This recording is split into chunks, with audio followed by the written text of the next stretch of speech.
you doing? I'm doing pretty good. I love the original Welcome. Since very best on this, but too. That's right.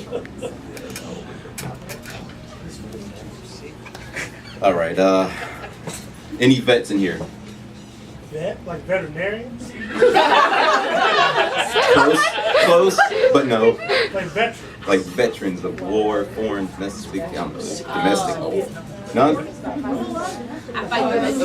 Yeah, it's another story. any troop supporters? Yeah. Troop supporters? Choose.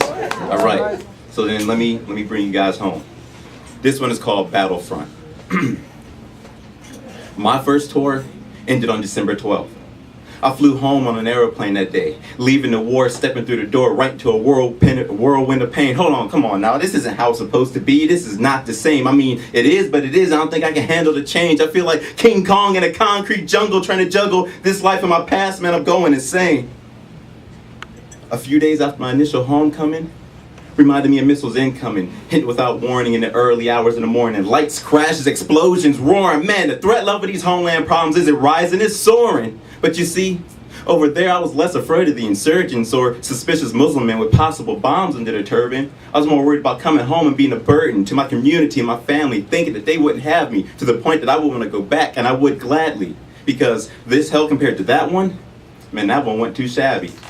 But then I say, hell no, and I changed the thought pattern in my brain, and just when I thought I got a handle on things and I found a way to channel my pain, more problems come like bullet barrages, like kamikaze planes flying in squads, and I know it seems like I lost my faith in God and that my soul's hardened, but how am I supposed to get up if I feel like his angel falling, and he still hasn't heed to my calling?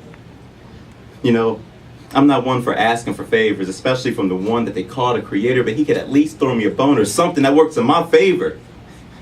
Allies in God? You know what? With or without them, with or without him, it still feels like I'm battling for a piece of my own peace. It still feels like the odds are against me and that I'm the only one trying to bend iron bars to make ends meet. And then you wonder why I can't sleep.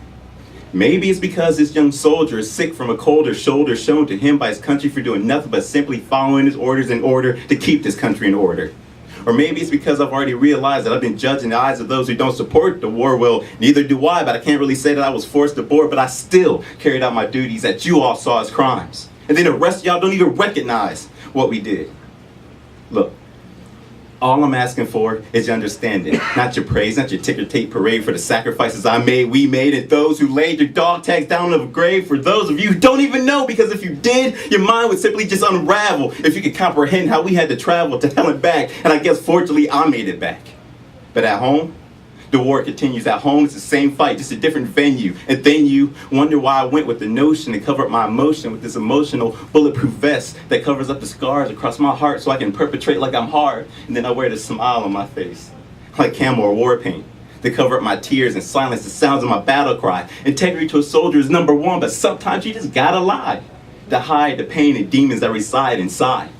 And then you hide them from your loved ones and the very few in this world that thank you, because everywhere else, they absolutely hate you. And then you come home and this is the life that faces you. So what else am I left to do besides soldier up and put on a battlefront?